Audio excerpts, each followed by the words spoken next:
For 10 years, he lived alone, shutting his heart to the world, until one stormy night, a bride collapsed on his porch, soaked and broken. What happened next didn't just change her fate, it shattered the walls he'd built around his soul. Where are you watching this story from? Drop a comment below, and let us know. If you love wild, raw stories like this, hit subscribe and join the ride. Now, saddle up. The story begins right here. I thought I'd seen every kind of storm these mountains could throw at me. But nothing prepared me for the night she arrived. Rain came down so hard it felt like the sky itself had split open, and the wind screamed through the valley like it was trying to tear the world apart. I'd spent a decade alone up here, away from the noise and the pain of the world below. 10 years of silence, broken only by the crackle of the fire and the low creak of the porch boards under my own boots. 10 years convincing myself I didn't need anyone, didn't want anyone. And then, just like that, everything changed in the space of a heartbeat. It was late, later than any sane man should have been awake. But old habits die hard, and I'd long since learned that sleep wasn't always the comfort folks claimed it was. I was nursing a mug of coffee gone cold, staring out at the sheets of rain that turned my land into a blur of shifting shadows, when I heard it. At first, I thought it was just the wind. Then the sound came again, a muffled thud, like something heavy falling against the porch steps. For a moment, I told myself to ignore it. Whatever it wasn't my problem. That had been my rule for 10 years. Let the world take care of its own damn messes. But curiosity is a stubborn thing, and loneliness is worse. I stepped out onto the porch, rain soaking me to the bone in seconds. And there she was, a woman in a wedding dress, crumpled like a broken doll at the foot of my steps. The white silk clung to her like a second skin, mud turning it a ghostly grey. Her dark hair was plastered across her face, and for a heartbeat, I thought she might be dead. 10 years. 10 years without a soul crossing onto my land. And now this.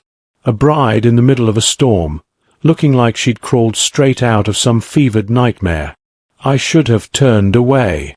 I should have let the rain do what it would, pretended I'd never seen her. But something in me refused. Maybe it was the bruises I glimpsed on her wrist, dark fingerprints that spoke of things no woman should endure. Or maybe it was something deeper, a memory of who I used to be, before life taught me it was easier not to care. I knelt beside her, my jeans soaking through with rain and mud. Up close, I could see she was breathing, shallow, ragged breaths that fogged in the cold night air. I hesitated, coffee mug still warm in my hand, the last piece of my quiet life clinging stubbornly to my fingers. Then I cursed under my breath, set the mug down, and lifted her into my arms. She was lighter than I expected, a fragile weight that felt terrifyingly easy to lose. As I carried her inside, the door groaned against the wind, and the warmth of the cabin swallowed us both. For a moment, standing there with her head resting against my shoulder, I felt something I hadn't let myself feel in years. Hope. And it scared the hell out of me. I laid her on the old leather couch, the same place I'd spent countless nights convincing myself I was better off alone. Her eyelids fluttered once, revealing eyes too haunted for someone so young, before slipping closed again. The storm raged on outside, but inside there was only the sound of my own heartbeat, thundering in my ears like the echo of choices I'd made long ago. Choices that had led me here, to this moment. I could have left her outside. I could have pretended she never existed. But the truth is, from the instant I saw her, I knew my quiet life was over. I stoked the fire, watching the flames dance in the reflection of rain-soaked windows. Every crack of thunder seemed to shake loose pieces of my past I'd buried deep. The day I'd buried my badge. The night I'd buried my heart. I didn't even know her name.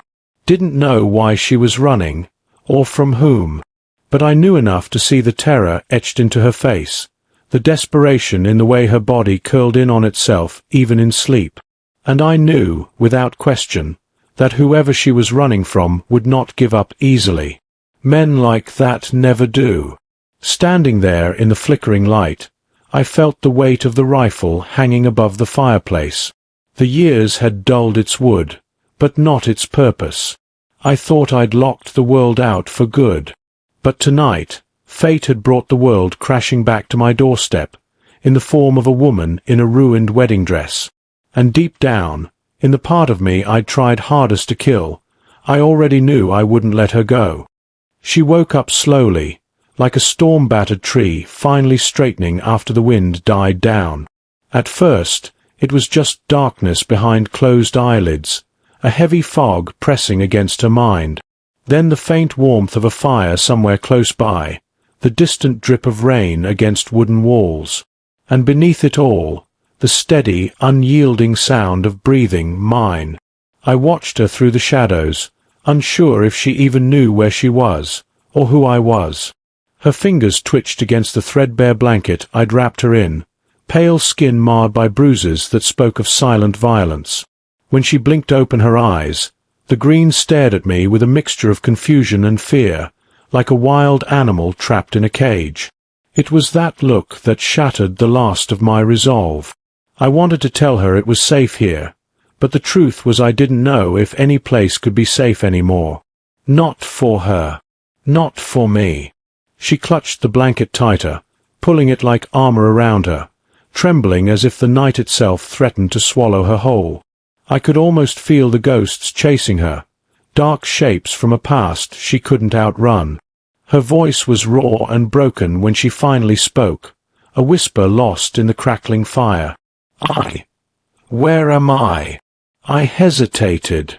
The truth felt heavy on my tongue. You're on my ranch. Middle of nowhere.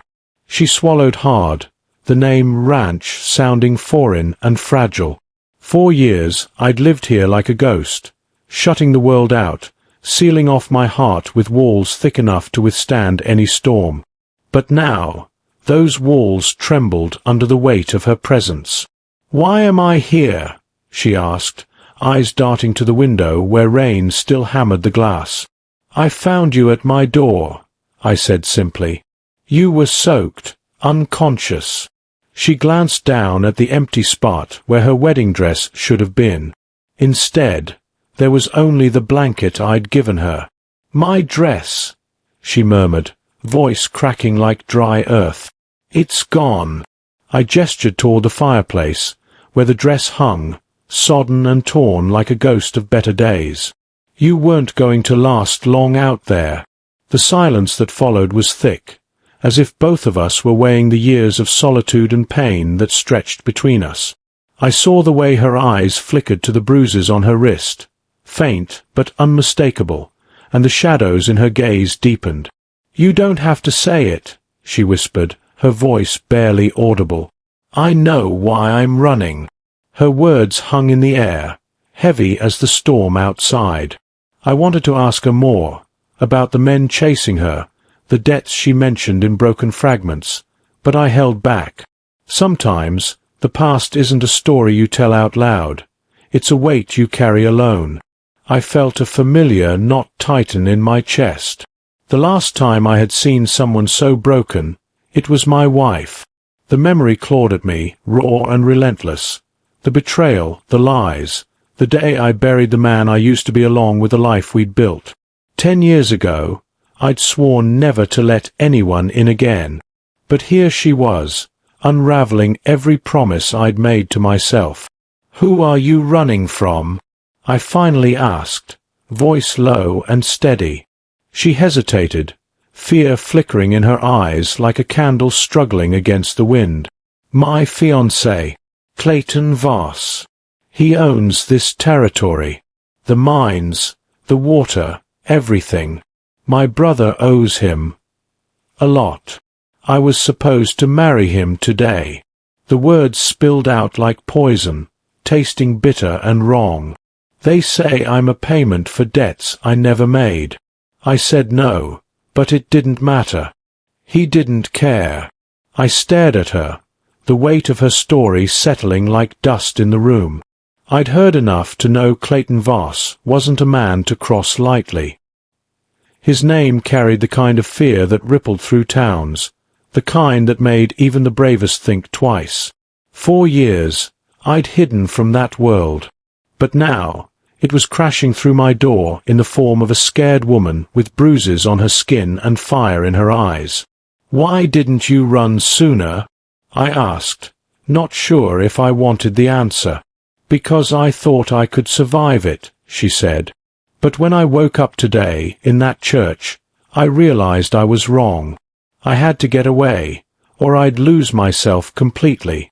There was a raw honesty to her confession that struck a chord deep inside me.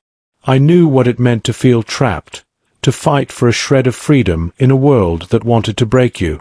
The storm outside eased for a moment, the rain turning from violent sheets to a steady patter.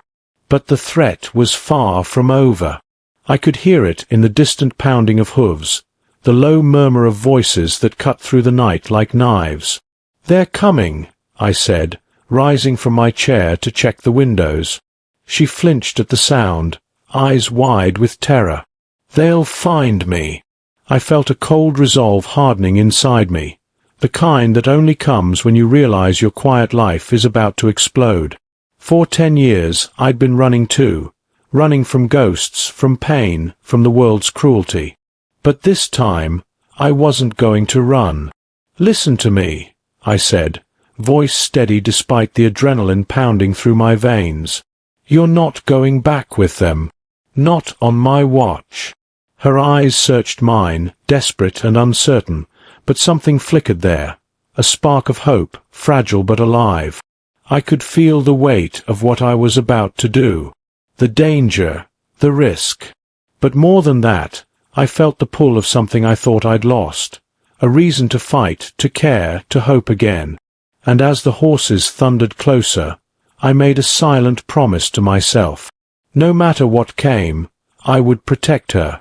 Because sometimes, the storms we fear are the ones that teach us how to live.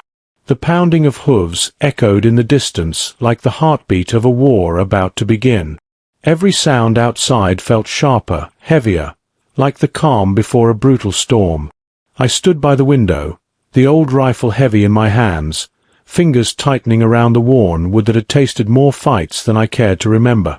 It had been a decade since I last faced men like this. Men who didn't come with reason or mercy, only with cold steel and cold hearts. And now, after all these years, here they were again, hunting a woman who wasn't even mine. But as I watched the dark shapes galloping through the rain, my mind wasn't on the past. It was on the woman lying fragile on my couch. The woman whose pain had ripped through the silence I'd wrapped myself in for so long. I'd spent years trying to shut the world out, locking away every crack where hurt could creep in. I told myself I was better off alone. That caring only invited destruction. But now, everything I'd built was trembling. There was no choice anymore. I took a deep breath and moved toward the cellar door, a hidden trap beneath a threadbare rug. "You need to hide," I said, voice steady but firm. "It's not safe here. Not for you." Her eyes searched mine, wild, desperate, pleading, and I saw the exhaustion carved deep in her bones. She nodded, pulling the blanket tighter around her, like armor against the storm inside and out. As she disappeared down the steps, I heard the horses close behind. I was alone. The door shook under a knock that was too polite to be innocent. "Malachi Thorne," the voice carried through the wood, smooth, controlled, dangerous. "We're looking for a woman, a bride in a wedding dress. She's unwell. Clayton Voss." The name tasted like ash in my mouth. Behind him, the 4 men waited in the shadows, rifles resting easy but ready. Their faces were masks of patience, but I saw the hunger in their eyes, the satisfaction they'd get from breaking something that wasn't theirs. I stepped forward, rifle in hand, feeling the weight of every choice I'd ever made pressing down on me. "She's not here." Clayton smiled, a slow, cruel thing that never reached his eyes. "We just want to make sure she's safe. For her sake." I knew the lie.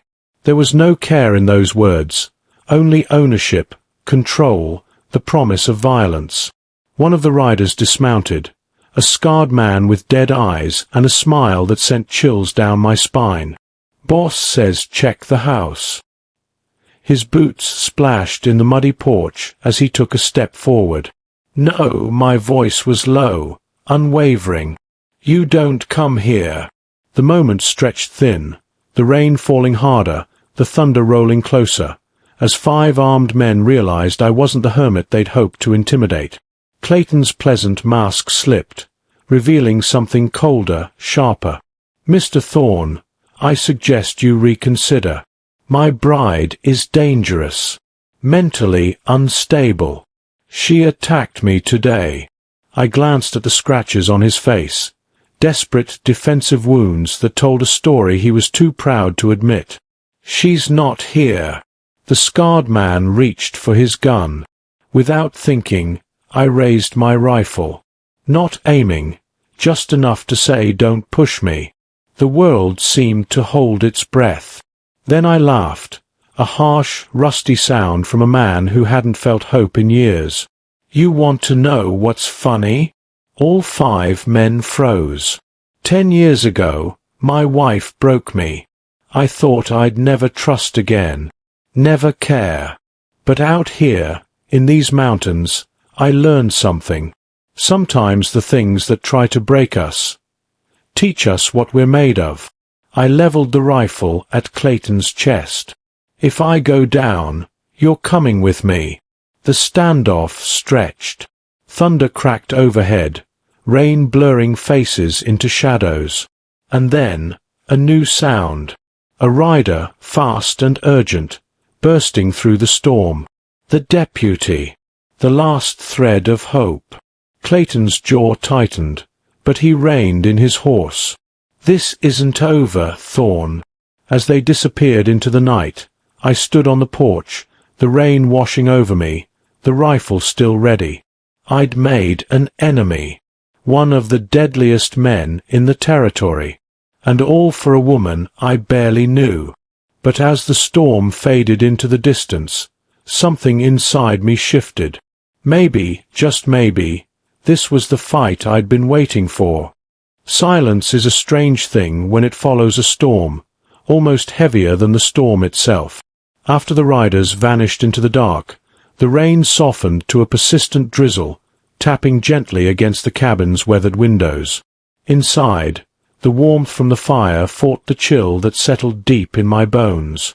I stood on the porch long after the horses disappeared, letting the cold seep into my skin. 10 years of solitude had trained me to crave quiet, to find comfort in the absence of chaos. But this night was different. The quiet wasn't peace. It was the silence before a reckoning. Inside, Evangeline moved slowly from the cellar, where I'd told her to hide.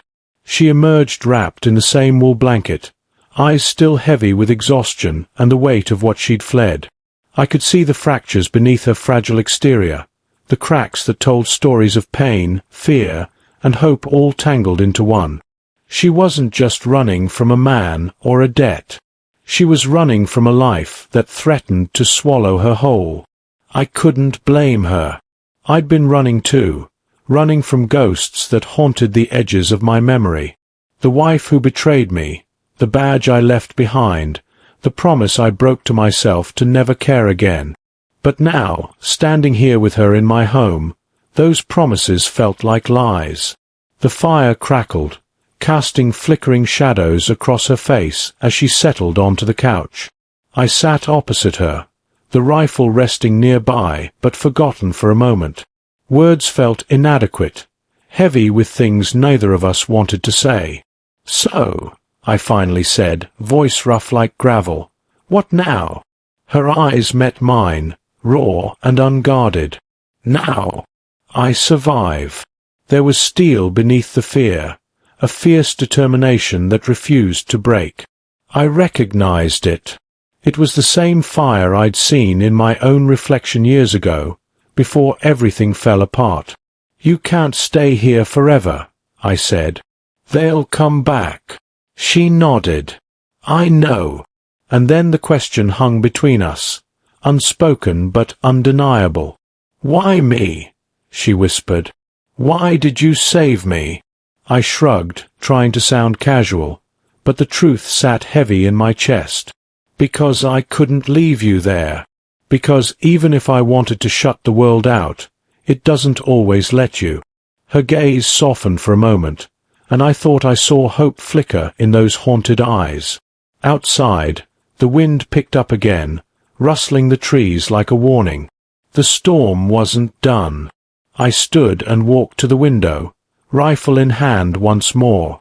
The valley stretched into darkness, shadows blending with the night. Somewhere out there, men waited, hunters with no mercy. But I wasn't the man I'd been 10 years ago.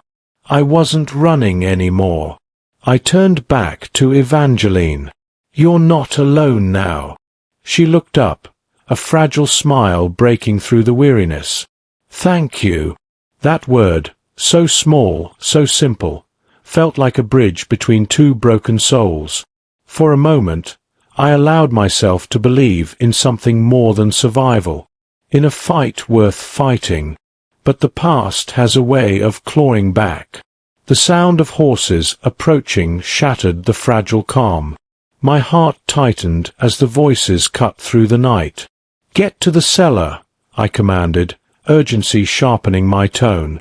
She hesitated, but I didn't give her a choice. She disappeared down the stairs just as the pounding on the door began again, louder this time, demanding entry. I braced myself, rifle ready, every muscle coiled like a spring. The door rattled under blows meant to break it down. "Malachi Thorne," Clayton's voice called out, dripping with false civility. "You're making this difficult." I didn't answer. I didn't have to. The storm outside raged on, but inside, the real battle was about to begin. The night had settled into a kind of brutal stillness, a silence heavy with the promise of violence. Outside, the rain had softened to a drizzle, but the pounding at the door was relentless, like a heartbeat that refused to slow. Each blow shook the thin wooden walls of my cabin, reverberating through my chest like a warning. I stood firm, rifle gripped tight in my hands, every instinct screaming that this was the moment the past would come crashing through my carefully guarded fortress. The weight of 10 years of solitude pressed down on me, and yet I felt a fire burning beneath it all, the fire that had never truly died. The voice from beyond the door was calm but laced with steel. Clayton Voss, a man who owned half the valley and wielded power like a weapon. "Malachi Thorne," he called out again, slower this time, like a predator savoring the hunt. "You can't hide what you have. Let her go, and I promise this ends quietly." I didn't answer. I knew the promise was a lie. Behind the thin door, I could hear the shifting of boots and the soft click of weapons being readied. The smell of rain mixed with a cold bite of gun oil, the prelude to chaos. I glanced toward the cellar door where Evangeline had disappeared, her fragile figure swallowed by the darkness below. She was the reason they were here, and the reason I was standing my ground. I thought about the woman I'd seen only hours ago, broken but fierce, clutching a threadbare blanket like it was armor against the world. The same woman who had reignited a part of me I thought was lost forever, the part that cared, that fought, that refused to give in. "Come out, Evangeline," I whispered, hoping she heard the steadiness in my voice. "You're safe here." But safety was an illusion.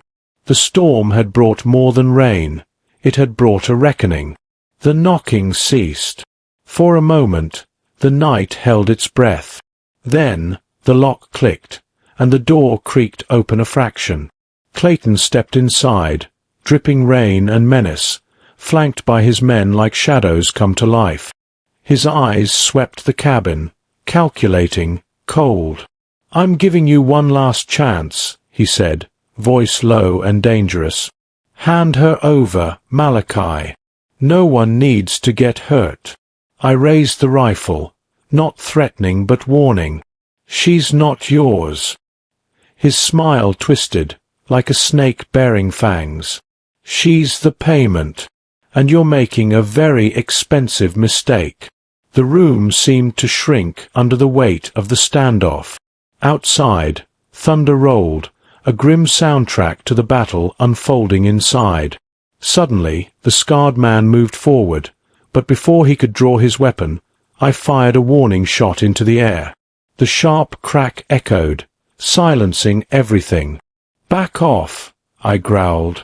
"This isn't your fight." Clayton's eyes darkened. "It is now." Then the world shattered. Shots rang out, chaotic, violent. The men lunged, rifles raised, and I dropped into a crouch, firing with practiced precision. The old instincts kicked in, every movement calculated, every breath controlled. The cabin became a battleground, with splintering, glass shattering, the smell of smoke and sweat thick in the air. Evangeline's scream pierced the chaos, sharp and desperate. My heart twisted.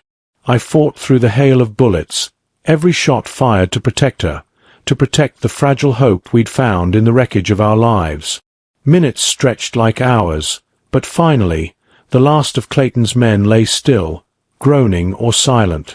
Clayton himself was at the doorway, rifle aimed, eyes blazing with fury. We faced each other, two men bound by pain, by loss, by the ghosts we couldn't escape. He fired. I dodged. The bullet tore through the air, missing by inches. Time slowed. I fired back. And in that moment I knew, this wasn't just a fight for one woman. It was a fight for redemption, for salvation, for the chance to live again. The air inside the cabin thickened with tension, each breath sharp as broken glass. Outside, the rain had slowed to a stubborn drizzle, but inside, the storm was unleashed in full fury. Gunfire rattled the walls, splinters flying like deadly rain. The acrid smell of smoke and sweat mixed with the cold scent of wet earth drifting in through the cracked door. I ducked low, feeling the sting of a bullet grazing the wooden beam just above my head. The world narrowed to the rhythm of my heartbeat and the steady squeeze of the trigger. Years of training, years of running from ghosts, all came rushing back in the chaos of the moment. Clayton Voss moved like a shadow, fast, brutal, a man who knew every inch of this deadly dance. His eyes locked on me, fierce and unforgiving, the embodiment of every nightmare I'd tried to leave behind. Our rifles roared in the small space, a relentless barrage, but neither of us yielded. This was no longer about a bride or a debt. This was about pride, vengeance, and the desperate fight to hold on to what little we still had left. Between bursts of gunfire, I caught sight of Evangeline, huddled behind the worn couch, her eyes wide with terror but burning with a fierce will to survive. She clutched the blanket close, hands trembling but resolute. I fired again, this time sending a bullet crashing into a wooden table, splintering it into 1,000 shards. The sound was deafening, but it bought her a moment, a chance to crawl toward the cellar door. I shouted, "Get down!" But she was already moving, slow but determined. Clayton snarled and pushed forward, his men no longer a factor. They'd been taken care of, but he was a different breed of predator. Closer now, each step filled with cold intent. Time slowed. My breath hitched. I was fighting more than a man. I was fighting my past, the years of solitude, the bitter scars left by betrayal. Clayton raised his rifle, the barrel gleaming in the dim light. I raised mine in response, finger tightening on the trigger. And then, the world tipped. A deafening crack split the air. Clayton stumbled, clutching his shoulder where blood seeped through his coat. He cursed, eyes blazing with hatred and surprise. But he didn't fall. Instead, he lunged. We crashed into each other, rifles discarded as fists took over. Brutal, raw, desperate. His hands were like iron, but mine held the memories of a lifetime of fighting for justice. I landed a blow to his jaw. He retaliated with a savage strike to my ribs. Pain blossomed, but I didn't let it slow me. The fight was a blur of fury, sweat, and gritted teeth. Somewhere in the back of my mind, Evangeline's voice echoed, fragile but fierce. "You're not alone now." The words fueled me. With a final surge, I slammed Clayton against the wall, knocking the breath from his lungs.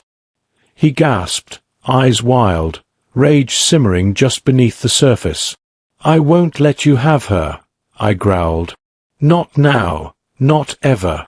He laughed, a harsh, broken sound. "You think you're better than me? You think a washed-up hermit like you can stop what's already set in motion?" I didn't answer. I just tightened my grip and prepared for whatever came next. Then, a sudden noise. The cellar door creaked open, and Evangeline appeared, trembling but standing. Her eyes met mine, fierce and unyielding. "I'm not running anymore," she said, voice steady despite the shaking of her hands. "Not from him. Not from anyone." Clayton's gaze flicked to her, and something in his eyes darkened. "You're mine," he spat. "No," she said. "I'm not yours." That word, a declaration, a defiance, changed everything. For a moment, the room held its breath. Then the fight resumed, but this time, it was different. Evangeline stepped forward, surprising us both. She grabbed a heavy iron poker from the fireplace and swung it with all the strength she could muster. Clayton blocked, snarling, but the moment shattered his confidence. She was no longer the frightened bride in a ruined dress. She was a woman fighting for her life, for her freedom. I backed up, nursing bruises and broken ribs, but watching in awe as she stood tall against the man who had hunted her. Clayton snarled and lunged for her, but I was ready. I tackled him to the floor, and the fight became a tangle of fists and fury. The cabin shook with the impact, but in the midst of chaos, something inside me settled. This wasn't just about survival anymore. It was about reclaiming a life stolen by fear and betrayal. Minutes passed like years until finally, Clayton lay beaten, his fury spent. I stood, breathing hard, every muscle aching, but alive. Evangeline looked at me, exhausted, broken, but unbowed. "You saved me," she whispered. "No," I replied. "We saved each other." Outside, the storm had passed. The rain ceased. For the first time in years, the valley was quiet. But inside me, a new storm was rising, one of hope, of courage, of a future I hadn't dared imagine. Because sometimes, the fiercest battles are fought not with guns, but with the heart. And this was only the beginning. The cabin settled into an uneasy quiet once the last echoes of gunfire faded. Outside, the rain had stopped altogether, leaving behind the damp scent of earth and pine, sharp and clean. But inside, the air was thick, heavy with exhaustion, adrenaline, and the raw weight of what had just happened. I sank into a chair near the dying fire, every muscle screaming with pain, every breath shallow but steady. The world outside felt distant, like a memory I was struggling to grasp. Evangeline sat opposite me, wrapped in a threadbare blanket that had been her shield for so long. Her eyes, once wide with terror, now held a fragile light, a spark that hadn't been there before, a spark that mirrored the one I thought I'd lost. We said nothing at first. Words felt too small, too fragile to hold the storm inside us. Instead, we simply shared the silence, two broken souls tethered by a night of fire and fury. After what felt like an eternity, she spoke. Her voice was soft but sure. Why did you risk everything for me? I hesitated. The truth wasn't simple. It never was. Because I know what it's like to be broken, I finally said. To live with walls built so high that no one can reach you. I thought I was done with all that, with people, with hope. But then you showed up on my doorstep, and everything I believed shattered. She nodded, eyes glistening. I ran from a life that was killing me slowly. Clayton. He wasn't just a man demanding payment. He was a prison. I studied her, the way she held herself together despite the cracks. And now, she whispered, I want to live. Really live. The fire flickered, casting long shadows on the walls. I felt the weight of the past pressing down, the mistakes, the regrets, the years spent hiding from the world and myself. But I also felt something else. Hope. For the first time in a decade, it wasn't a word that tasted bitter. We talked then, slowly, cautiously, about what had brought us here. The debts, the betrayals, the choices that led us both to this broken cabin in the middle of nowhere. She told me about the night she fled, the fear that drove her through the storm, the bruises that mapped her pain like a silent scream. I told her about the years I'd spent chasing justice, only to lose everything I cared about. And between the stories, a fragile bond began to form, not built on promises or illusions, but on shared scars and the will to survive. Outside, the first light of dawn broke through the trees, washing the valley in pale gold. The storm had passed, but the battle was far from over. Clayton would return, that much was certain. And with him, the violence and fear we'd tried to escape. But this time, we wouldn't run. I stood and walked to the window, looking out over the mist-shrouded valley. The world was vast and wild, full of dangers and shadows, but also possibilities. Turning back, I saw Evangeline rise, determination etched into every line of her face. We need a plan, I said quietly.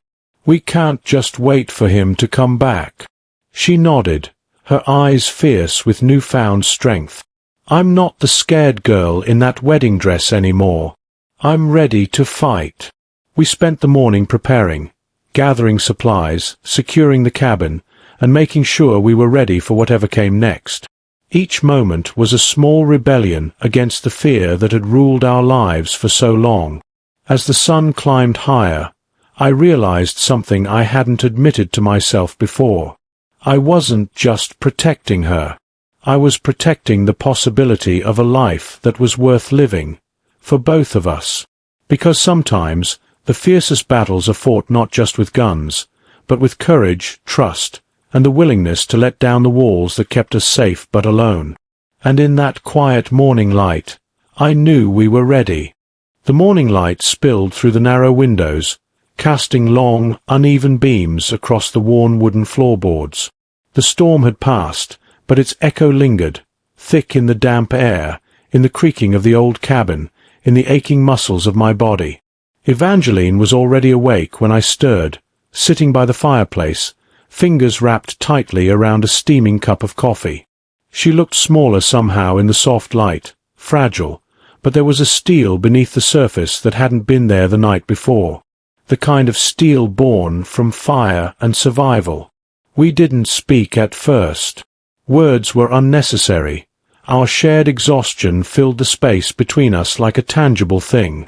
Instead, we moved in silent rhythm, gathering supplies, checking the rifles, securing the windows and doors.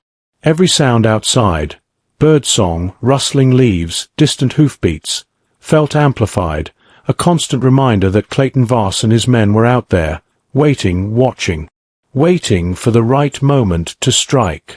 I caught myself watching Evangeline more than once, how her hands trembled as she packed a small bag, how her jaw set when she checked the lock on the cellar door.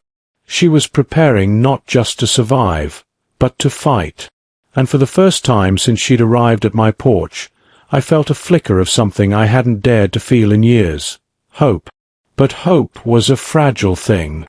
It lived alongside fear, the gnawing fear that this would end badly, that we were outnumbered, outgunned, and outmatched.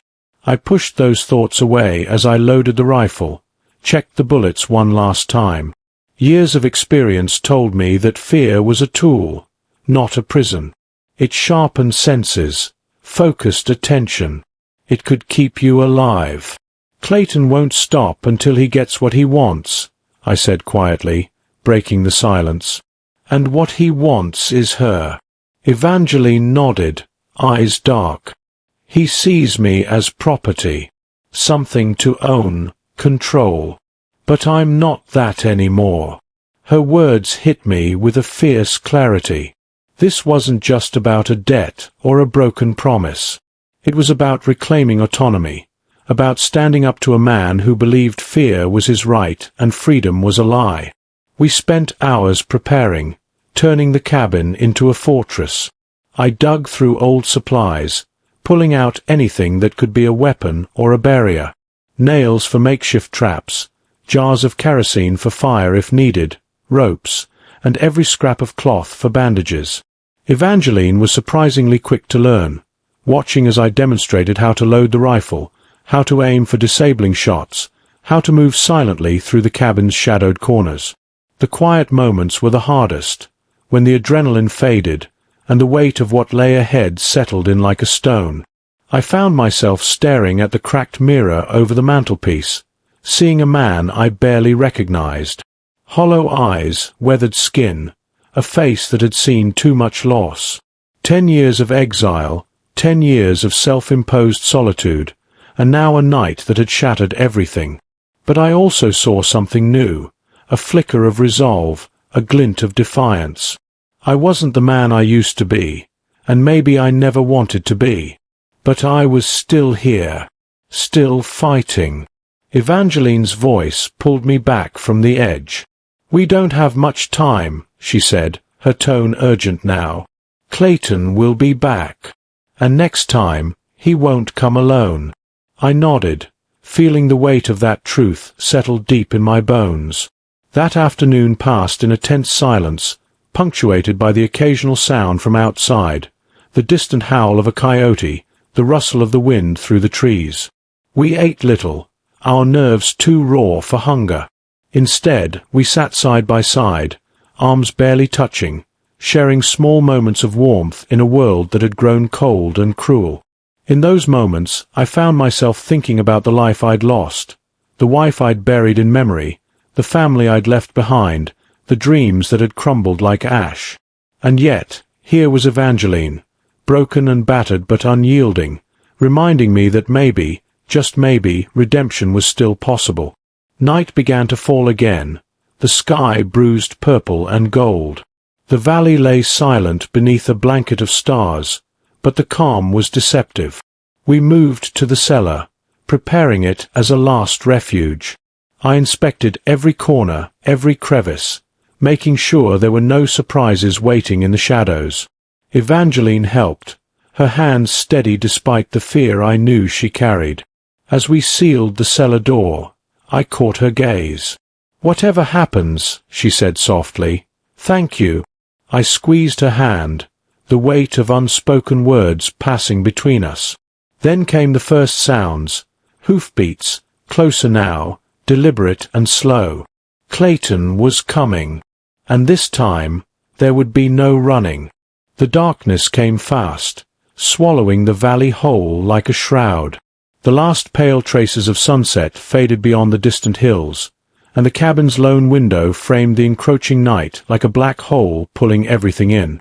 Inside, the fire flickered weakly, casting long, jittery shadows that danced along the rough-hewn walls. The air was thick, thick with silence, with anticipation, and with a fear neither of us dared voice aloud. Evangeline sat near the hearth, her hands wrapped tightly around a cup of tea that had long since cooled. Her eyes were fixed on the flames, but they saw beyond them, to a future none of us could predict. I moved quietly through the cabin, every step measured and light. My hands trembled slightly as I checked the rifles once again, the familiar weight both a comfort and a curse. The valley outside had changed. The storm was gone, but something darker had settled in its place. A shadow that reached out, seeking us through the trees, the silence, the very walls we hid behind. I caught myself glancing at the door more times than I cared to admit. Each creak, each distant sound, set my heart pounding like a war drum. "Are you ready?" I asked, breaking the stillness. Evangeline turned to me, eyes sharp despite their weariness. "I have to be."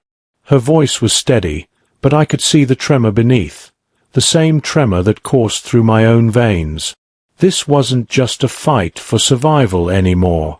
It was a battle for freedom, for dignity, for the chance to rewrite the stories that had tried to break us. I sat down beside her, the worn wood creaking beneath my weight. We didn't speak, didn't need to. The silence between us was a fragile bridge, one that held years of pain, loss, and unspoken hope. Memories surfaced unbidden. The years I'd spent alone in this valley, shutting the world out, building walls so high even I couldn't climb them. The wife I'd lost to betrayal, the dreams that had died in the cold light of reality.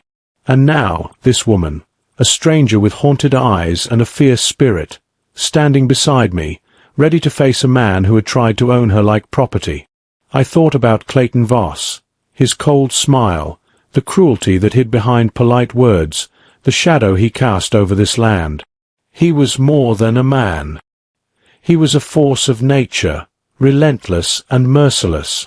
But we were ready, or as ready as two broken souls could be. Hours passed, marked only by the slow crawl of time and the steady tick of my own heartbeat. I checked the rifle again, feeling the cool metal against my skin, a reminder of the battles ahead. Evangeline rose and moved to the small window, pulling back the curtain just enough to peer into the blackness. Her breath fogged the glass, and I saw the tight line of her lips, the set of her jaw. "They're coming," she said quietly. I nodded, loading the last round into the chamber, every movement deliberate. The first sound was distant, the thud of hooves muffled by the wet earth, a slow, steady beat like a war drum echoing through the valley. Then more, voices carried on the wind, low and threatening, weaving through the trees like a poison. I moved to the door, rifle ready, muscles coiled and tense. Evangeline stayed by the window, watching, waiting. The world outside was alive with danger, but inside, the cold fire of determination burned bright. I thought about the life I'd lost, the walls I'd built, the years I'd wasted hiding from pain, and I made a silent vow. This time, I wouldn't run. Not from Clayton. Not from the past. Not from the fight that lay ahead. Because sometimes, the hardest battles were the ones fought not with bullets, but with courage. And in this quiet, frozen moment before the storm, I realized something else. That hope, fragile as it was, could be stronger than fear. The door creaked. The first shadow slipped inside. The night had settled like a blanket, thick and suffocating. Every shadow felt alive, every creak of wood and whisper of wind a herald of what was to come. The cabin, once a sanctuary of solitude, had transformed into a battleground where old wounds would be reopened and new scars etched into flesh and soul alike. The air inside was cold, but our minds burned with feverish anticipation. I paced the small room, rifle heavy in my hands, senses sharpened to every sound.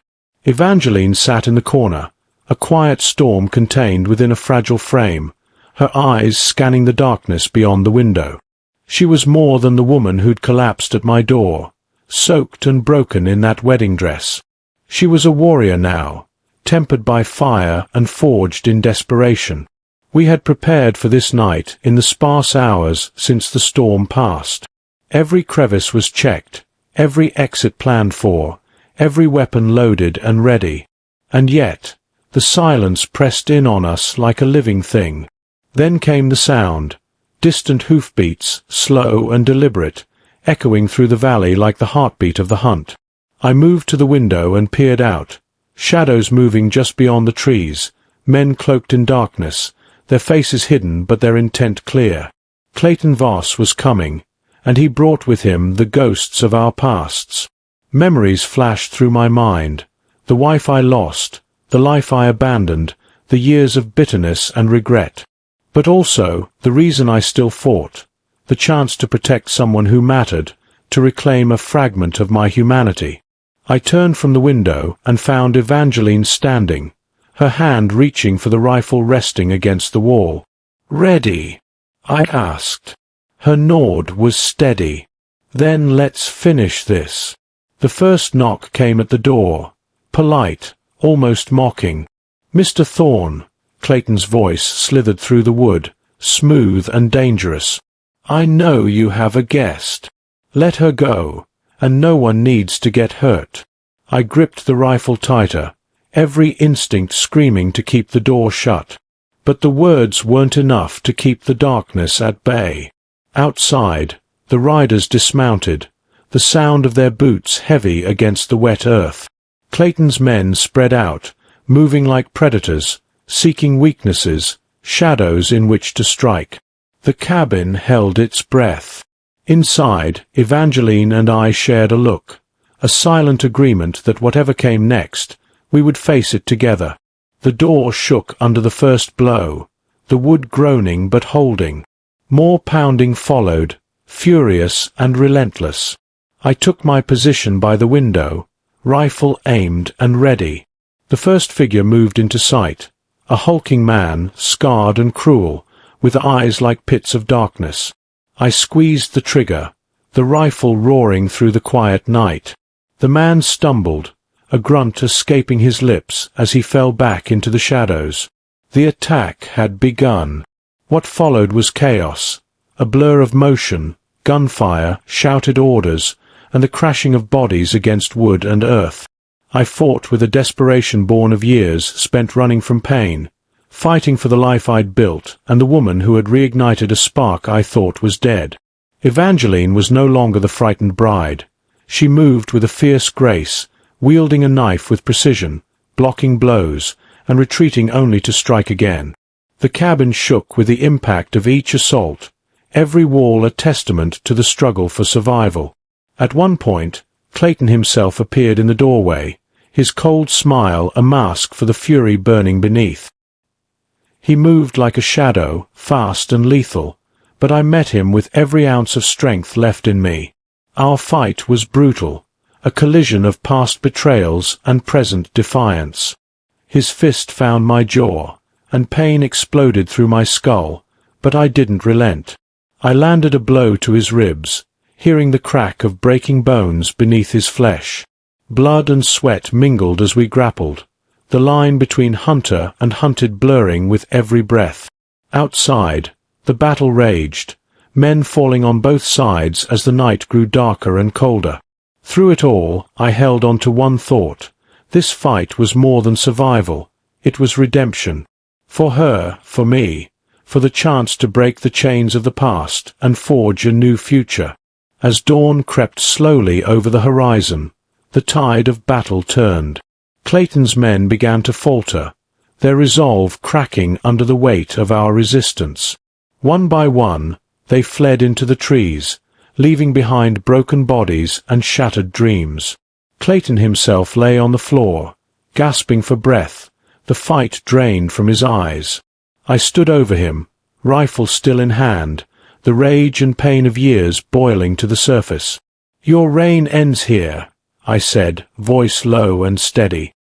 He laughed, a harsh sound that echoed with bitterness. "Maybe," he whispered. "But remember, the world doesn't forget. It only waits for the next storm." I didn't respond. Instead, I turned to Evangeline, who stood behind me, bruised but unbroken. Together, we watched the sunrise paint the valley in gold and pink.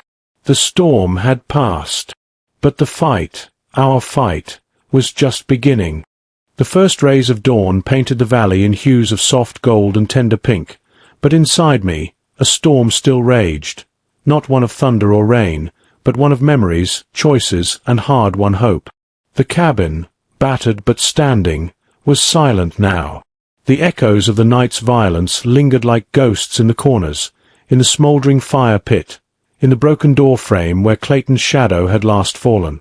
I sank into the chair by the hearth, exhaustion crashing over me like a wave that refused to break. My hands still trembled slightly, the rifle now heavy and cold at my side. Evangeline moved beside me, her face a map of bruises and tears, but in her eyes, fierce, defiant, alive, I saw something I thought had died a long time ago. "Is it over?" she asked softly. I nodded, my voice hoarse and cracked. "For now." But I knew it was more than a pause. It was a beginning. The battle had left scars, some visible, others hidden deep beneath the surface. Clayton's threat had been real. The world didn't forget, it only waited. But tonight, we had carved a space for ourselves in that unforgiving wilderness. I thought back to the man I was when I first saw her, collapsed on my porch like a wounded bird. The walls I'd built around my heart, the years spent in solitude and pain. And I realized that those walls were finally coming down.